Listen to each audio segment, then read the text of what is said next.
हाय friends, नमस्कार। Welcome to my YouTube channel. आज हम वीडियो के अंदर हम फॉर्मेशन ऑफ प्लेटलेट के बारे में देखेंगे कि प्लेटलेट का निर्माण कैसे होता है, उस प्रोसेस को हम क्या बोलते हैं। उससे पहले हम देख लेते हैं कि आरबीसी, डब्ल्यूबीसी एंड प्लेटलेट का जब फॉर्मेशन होता है तो उसके अंदर कौन से ऐसे हार्मोन हैं जो उनके नंबर्स को इंक्रीज करने के लिए उनको हेल्पफुल रहते हैं। तो उसके बाद हम देख लेंगे। तो यहाँ पर लिखा हुआ है इरिथ्रोसाइट मीन्स आरबीसी। आरबीसी का फुल फॉर्म होता है रेड ब्लड सेल। इरिथ्रोसाइट्स मतलब इसके फॉर्मेशन, जब भी इसका फॉर्मेशन होता है तो कौन सा हार्मोन इसके अंदर हेल्प करता है, जिसका नाम है इरिथ्रोपोइटिन, जिसको हम शॉर्टकट में बोलते हैं ईपीओ। ये मेन इसलिए जो गवर्नमेंट कॉम्पिटिटिव एग्जाम होते हैं गवर्नमेंट के, उनके अंदर एमसीक्यूज पूछे जाते हैं कि ऐसा कौन सा हार्मोन है या कौन सा हार्मोन रेगुलेट करता है इरिथ्रोसाइट्स को, के फॉर्मेशन को रेगुलेट करने के लिए कौन सा हार्मोन का रोल होता है, तो उसका नाम है इरिथ्रोपोइटिन। थ्रोम्बोसाइट की बात कर ली जाए, ठीक है, थ्रोम्बोसाइट, तो उसके अंदर जो हार्मोन हेल्पफुल होता है उसका नाम है थ्रोम्बोपोइटिन। इसको हम शॉर्टकट में टीपीओ के नाम से जानते हैं। अब यदि हम डब्ल्यूबीसी की बात कर ली जाए, डब्ल्यूबीसी, तो उसके अंदर जो हार्मोन होता है वो साइटोकाइन्स होता है। साइटोकाइन्स जो फॉर्मेशन ऑफ डब्ल्यूबीसी के निर्माण में इसे हेल्प करता है, और ये जो इंक्रीज करता है number of RBC. Number of RBC को इंक्रीज करने के लिए थ्रोम्बोपोइटिन नामक हार्मोन का रोल होता है, और इसके अंदर नंबर ऑफ प्लेटलेट इंक्रीज करता है प्लेटलेट के नंबर्स को। तो हमने देख लिया कि thrombocytes, erythrocytes and leukocytes. Erythrocytes के लिए इरिथ्रोपोइटिन नामक हार्मोन का रोल होता है, और थ्रोम्बोसाइट्स के लिए थ्रोम्बोपोइटिन नामक हार्मोन्स का रोल होता है। और डब्ल्यूबीसी की बात कर ली जाए तो उसके अंदर साइटोकाइन्स हार्मोन होता है, वो उसके फॉर्मेशन में हेल्पफुल होता है। उसके बाद में हम देख लेते हैं कि फॉर्मेशन ऑफ प्लेटलेट, उस प्रोसेस को हम क्या बोलते हैं, उसकी कौन कौन सी स्टेज होती है, उसके बारे में आज हम देख लेते हैं। तो स्टार्ट करते हैं अभी। अब हम थ्रोम्बोपोसिस के बारे में देखेंगे कि थ्रोम्बोपोसिस क्या है। थ्रोम्बोपोसिस की डेफिनेशन की बात कर ली जाए तो फॉर्मेशन ऑफ थ्रोम्बोसाइट्स। थ्रोम्बोसाइट्स का मतलब होता है प्लेटलेट।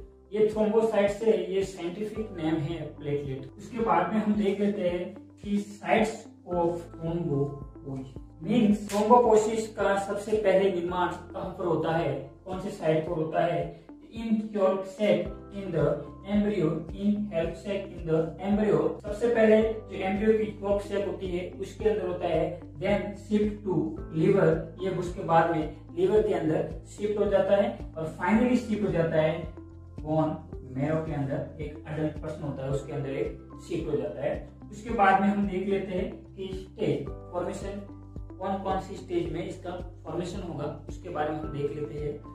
सबसे पहली जो स्टेज है वो है मेगाकैरियोब्लास्ट। यहाँ पर मेगाकैरियोब्लास्ट मतलब मेगा का मतलब होता है बड़ा।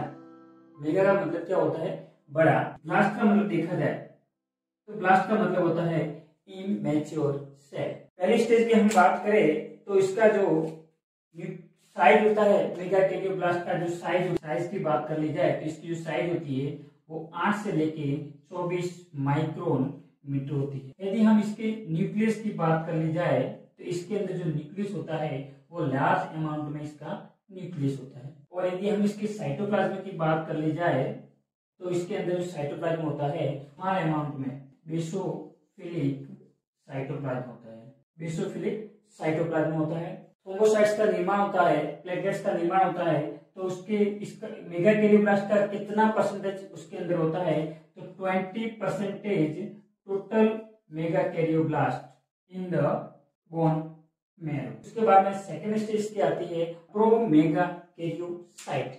प्रो का मतलब होता है पहले, मेगाकैरियोसाइट का मतलब होता है मेगाकैरियोसाइट मतलब कि मेगाकैरियोसाइट की जो प्रोसेस होती है उसके पहले की प्रोसेस को हम प्रो मेगाकैरियोसाइट्स कहते हैं। प्रो मेगाकैरियोसाइट्स के न्यूक्लियस की यदि हम बात कर ले तो जो इसका न्यूक्लियस होता है वो लोब्यूलेटेड न्यूक्लियस होता है, मीन्स इसके अंदर लॉब्स होते हैं। लोब्यूलेटेड न्यूक्लियस होता है। यदि इसके हम साइज की बात कर ली जाए तो इसकी साइज होती है वो होती है 14 से लेके 30 माइक्रोन इसकी साइज होती है। यदि हम इसके साइटोप्लाज्म की बात कर ले तो इसका जो साइटोप्लाज्म होता है वो मोर एबुडेंट बेसोफिलिक साइटोप्लाज्म होता है, बेसोफिलिक साइटोप्लाज्म होता है, मतलब इससे थोड़ा ज्यादा होता है। बेसोफिलिक इसलिए होता है क्योंकि ये बेसिक नेचर का होता है और बेसिक डाई से स्टेम होता है, इसलिए ये बेसोफिलिक होता है।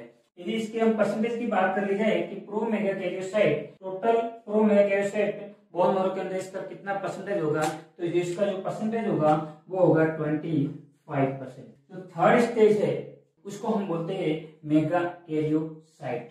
इस साइज की हम बात करें तो इसकी जो साइज होती है वो 30 से लेके 60 माइक्रोन मीटर हो जाती है।